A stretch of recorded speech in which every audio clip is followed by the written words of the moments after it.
पितृपक्ष संपताच नवरात्र चालू होत आहे आणि नवरात्र म्हणजे शक्तीचं जागरण, तंत्र मंत्राचा काळ. नवरात्र म्हणजे अध्यात्माचं जागरण आणि यानं आपलं आयुष्य आपण कसं सुधारू शकतो याची मोठी प्रचिती तुम्हाला या नवरात्रात येणार आहे. कारण त्यासाठी मी खूप छोटे सोपे आणि छान छान उपाय नेहमी घेऊन येत असते आणि यावेळेसही आणलेले आहेत. पण मंडळी, मी अंजली नक्षत्र ऑकल्ट एक्सपर्ट. आता ऑकल्ट एक्सपर्ट म्हणजे काय, त्याच्यामध्ये काय काय येतं तर त्यामध्ये न्यूमरोलॉजी येते, वास्तुशास्त्र येतं, टॅरोट येतं, एंजल येतं, प्लस क्रिस्टल येतं आणि असे अनेक मोडॅलिटीवर मी काम करते. पण आजचा जो व्हिडिओ बनणार आहे हा खूप खास बनणार आहे आणि त्यासाठी तुम्हा सगळ्यांना हा व्हिडिओ शेवटपर्यंत पाहायचा आहे. तर मंडळी, मिस्टिकल एरिया माझ्या चॅनलमध्ये माझ्या सर्व लाडक्यावर अगदी मनापासून स्वागत आहे. तर मंडळी, नवरात्र खूप खास असा 9 दिवसांचा सोहळा असतो आणि या सोहळ्यामध्ये आपण मात्र करतो शक्तीचं जागरण, जपाची रेलचेल, उपाय, अध्यात्म याचा मोठा भंडार आपण ओपन करतो. आणि सगळ्यात महत्त्वाचं असतं की ती रात्र जागवणे. नवरात्रीची रात्री ज्या असतात ह्या जागवण्याची एक वेगळी मजा असते, एक वेगळा उन्माद असतो, एक वेगळा उत्साह असतो. आणि ह्या नवरात्रीमध्ये आपल्याला काय करायचं, कारण आयुष्यामध्ये असणारे अडथळ्यांना जर बाजूला ठेवलं तर आयुष्य सुकर करण्यासाठी, सुखाचं करण्यासाठी अनेक अडचणींवर उपाय म्हणून नवरात्र ही तुम्ही छानपैकी, मस्तपैकी उपायांनी भरभरून यश येण्यासाठी खूप काही याचा वापर करू शकता. तर आपण पुढे आता जाणून घेऊया की नवरात्रामध्ये काय काय केलं पाहिजे. कारण नवरात्र म्हटलं की 9 दिवसांचा एक आपला वेगळा प्लॅनिंग असतं की 9 दिवस मी आज हे कपडे घालणार, या रंगाचे घालणार, उद्या त्या रंगाचे घालणार, मी इथे गरबा खेळायला जाणार, मी तिथे गरबा खेळायला जाणार. गरबा खेळणं हे एक मनाला उत्साह देणारं, प्रेरणा देणारं असं एक खूप सुंदर वेळ घालवण्याचं एक मस्त असं काय म्हणतो आपण, दांड्या रास वगैरे आहे ते आहे. पण ते करणंही देवाला कुठेतरी मनोभावे आळवणंच आहे. की आपण नाद करतो देवाचा, आपण त्यांना हाक देतो, आपण ह्या आपल्या गर्भातनं, आपल्या रासगर्भामधनं आपण देवाला जागं ठेवण्याचा प्रयत्न करतो.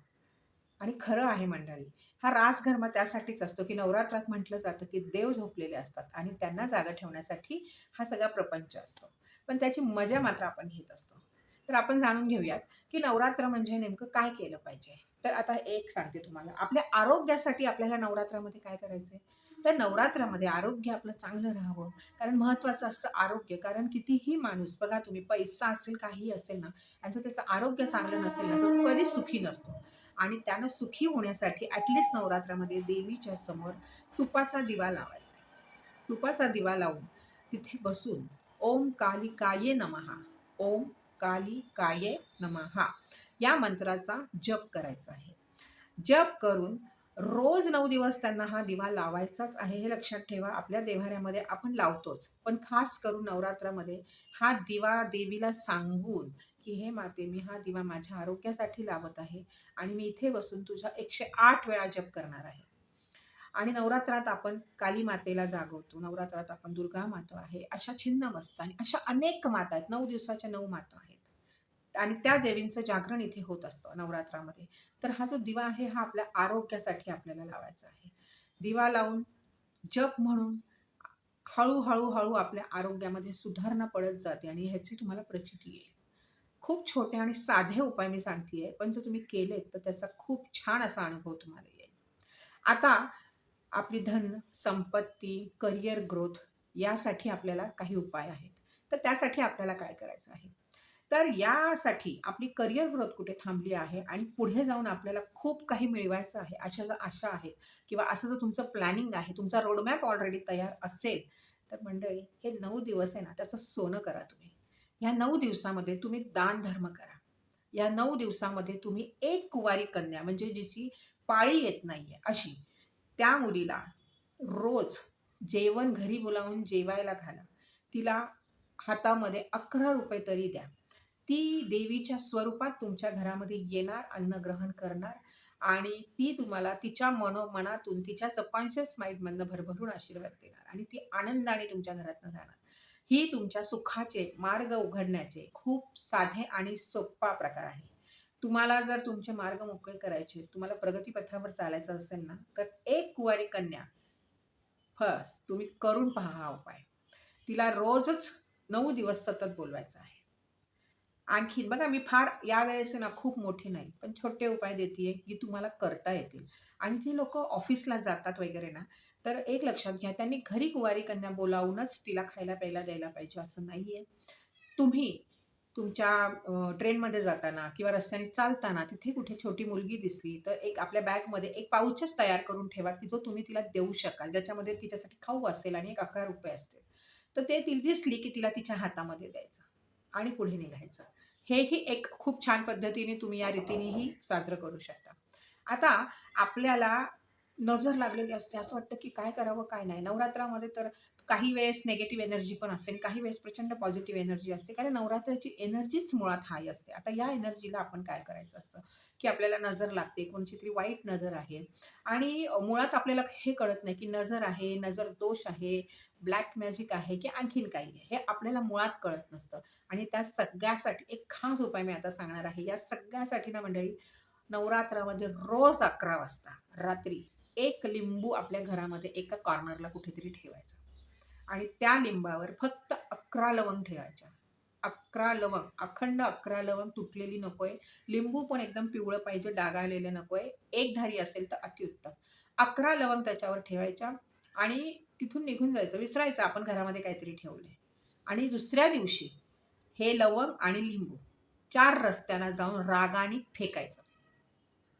एकदम रागाने फेकायचं आणि कोण बघतंय, काय बघतंय, कोण काय म्हणेल, सगळं गेलं. कळलं? तेल लावत. तुम्हाला उपाय करायचा आहे, तुम्हाला तुमचं आयुष्य सुखाचं करायचं आहे ना, तुम्ही बिनधास्त हे सगळे उपाय करायचे. केल्यानं फळ मिळतं. जगाचा विचार करत बसाल ना, तर मागे राहाल. जग काही द्यायला घ्यायला येत नाही. उपाशी तुम्ही घरात राहिला ना, एक दिवस खायला घालील, दुसऱ्या दिवसापासून डुंकूनही पाहणार नाही. त्यामुळे जगाचा विचार करणं सोडून द्या. आजूबाजूची लोकं काय म्हणतील, नातेवाईक काय म्हणतील, काही कोणी म्हणत नाही, कारण कोणाला काही देणं-घेणं नसतं. लक्षात घ्या. तुम्ही फक्त त्यांच्या एका चर्चेचा विषय असता. त्याच्यामुळे तो सगळा विचार सोडून द्यायचा, करायचा. आता राहिलं उपासना आपण काय करायची? तर उपासना करण्यासाठी नवरात्रामध्ये खूप सुंदर दुर्गा सप्तशती तर आहेच, पण दुर्गा सप्तशती करायची म्हटलं ना, की त्याचे काही नियम असतात आणि हे नियम पाळणं तितकं रोजच्या जीवनामध्ये ह्या 9 दिवसामध्ये जर तुम्हाला शक्य असेल, तर तुम्ही नक्की करा. त्याची खूप छान फळं तुम्हाला मिळतील. पण दुर्गा सप्तशती एक शापित मंत्रांचं पूर्ण हे आहे, पण त्याने पण आपलं आयुष्य सुकर होऊ शकतं, छान होऊ शकतं, हे लक्षात घ्या. ते शापित मंत्र असल्यामुळे त्याला शापोद्वार आहे, कीलकम आहे, प्रोटेक्शन घ्यावं लागतं स्वतःला. हे सगळं व्यवस्थित जर तुम्हाला करता येत असेल, तर तुम्ही नक्की करा. आणखीन एक तुम्हाला सांगते, की जर तुम्हाला हे नसेल करायचं, तुम्हाला कुठेतरी मनात एक आपल्याला धास्ती असते, की मी हे करू की नको करू? तर अशा वेळेस तुम्ही काय करायचं, सप्तश्लोकी म्हणून एक हे आहे, सप्तश्लोकी आणि कुंजिका स्तोत्र. तुम्ही तेही म्हणू शकता. ते म्हटल्यानंही तुम्हाला तुमच्या घरामध्ये एकदम पॉझिटिव्ह लहरी तयार होतील, ऊर्जा वेगळी निर्माण होईल आणि हे पण तुम्हाला सप्तशतीचेच सगळे फायदे मिळवून देणारे मंत्र आहेत. याला कुठलेही नियम नाहीत, काहीही नाही. फक्त एका जागी बसून एकाच वेळीस आसन घेऊन, पाणी घेऊन, तुपाचा दिवा लावून संकल्प करून, की तुम्ही हे का करताय? तुम्हाला हे म्हणायचं आहे सप्तश्लोकी कुंजिका स्तोत्र आणि सप्तश्लोकी, सिद्ध कुंजिका स्तोत्र आणि सप्तश्लोकी, हे तुम्हाला म्हणायचं आहे. फक्त वेळ सांभाळा, सगळ्या देवांचं आवाहन करा, संकल्प घ्या. आता बरेच जण विचारतात, संकल्प घ्यायचं म्हणजे काय करायचं? संकल्प घ्यायचं म्हणजे पुढ्यात ताम्हण ठेवायचं, अगरबत्ती लावायची, तुपाचा दिवा लावायचा, पोथीची पूजा करायची आपण जी वाचणार आहोत. उजव्या हातामध्ये पाणी घ्यायचं, त्यात अक्षत घ्यायचं, फुलांच्या पाकळ्या किंवा फूल घ्यायचं आणि संकल्प घ्यायचा, की म्हणजे मी अंजली, आता माझं नाव अंजली आहे, माझं मी पूर्ण नाव घेणार, पूर्ण नाव घेऊन मी माझं गोत्र सांगणार, मी कुठे राहते ते सांगणार, माझी जन्मतारीख सांगणार आणि मी हे का करत आहे, तर तुम्ही सकारात्मकरित्या सांगणार, की मी हे आज वाचन करत आहे, हे 9 दिवस मी ही उपासना करणार आहे. माझ्या या उपासनेला फळ मिळू दे. माझ्या मनात ही इच्छा आहे आणि ही इच्छा तू परिपूर्ण करशील अशी मला खात्री आहे. त्यासाठी मी हा संकल्प घेत आहे, असं म्हणून ते पाणी जे आहे ते ताम्हणात सोडायचं असतं. बरं, 9 दिवसानंतर तुम्हाला संकल्प जो तुम्ही सोडलेला आहे, तर तो आपल्या इच्छा पूर्ण होण्यासाठी सोडलाय. वाचन करण्याच्या, उपासना करण्याच्या आधीचा हा संकल्प आहे. पण जेव्हा तुमची पोथी पूर्ण होते, तुम्ही 9 दिवस कंप्लीट ती व्यवस्थित तुमचं वाचन होतं ना, तेव्हा पुन्हा तुम्हाला संकल्प सोडायचा आहे. तेव्हाही सेम करायचं असतं. फक्त म्हणायचं असतं 9 दिवसाप्रमाणे मी म्हटल्याप्रमाणे मी माझी ही उपासना परिपूर्ण केलेली आहे आणि तू त्याला फलद्रूप करशील, तू त्याला फळ देशील अशी मला खात्री आहे आज माझं वाचन हे झालेलं आहे 9 दिवसाचं, त्यामुळे आजपासून हे वाचन थांबणार आहे आणि म्हणून हा संकल्प मी सोडते आहे. म्हणून पुन्हा ताम्हणामध्ये पाणी सोडून संकल्प परिपूर्ण करायचा असतो. तर देवीला आवाहन, सगळ्या आपल्या गुरूंना आवाहन हे सुरुवातीलाच करून घ्यायचं असतं आणि जेव्हा तुम्ही संकल्प पूर्ण करण्यासाठी जो संकल्प पुन्हा सोडता वाचनाचा, तेव्हा पण मात्र तुम्हाला सगळ्या देवी देवतांना साक्षीला ठेवून आवाहनमध्ये सांगायचं असतं की आजपासून माझा संकल्प हा सुटलेला आहे. माझं मी जे काही वाचन होतं, उपासना होती, हे मी व्यवस्थित पार पाडलेलं आहे. माझ्या हातून काही चुका झाल्या असतील तर तुम्ही मात्र मला माफ करा. कारण मी लहान आहे, अज्ञान आहे आणि तुम्ही जाणते आहात. तुम्ही माझे आई-बाप आहात, तर तुम्ही सगळं सांभाळून घ्या.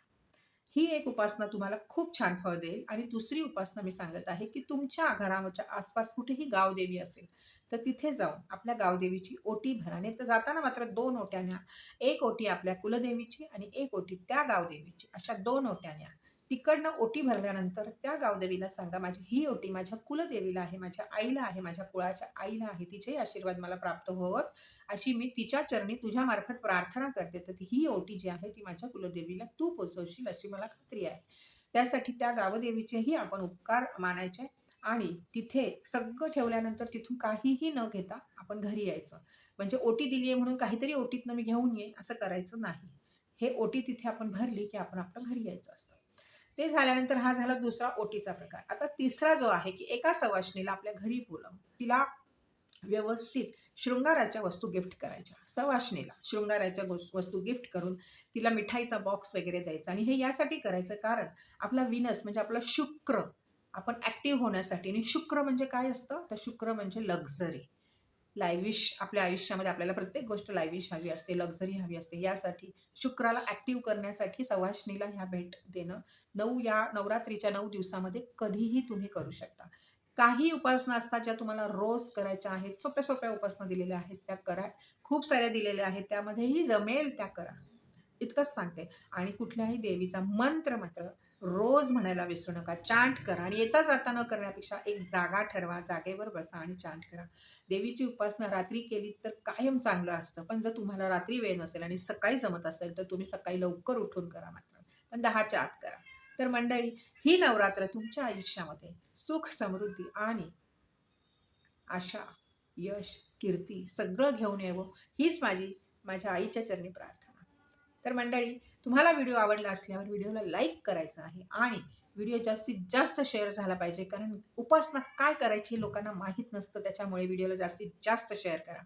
आणि मी तुमचीच अंजली तुमच्याकडनं खास अपेक्षा करते की ज्यांनी अजूनही चॅनलला सबस्क्राईब नाही केलं ना, त्यांनी चॅनलला सबस्क्राईब करून बेल आयकॉनचं बटन दाबून मिस्टिकल एराशी जोडले जाण्याचा आणि जोडून राहण्याचा हा प्रयत्न तुमचा अगदी मला कौतुकास्पदच असेल. तर मंडळी, पुन्हा आपण लवकर भेटू. तोपर्यंत छान राहा, मस्त राहा आणि माझे व्हिडिओ पाहत राहा.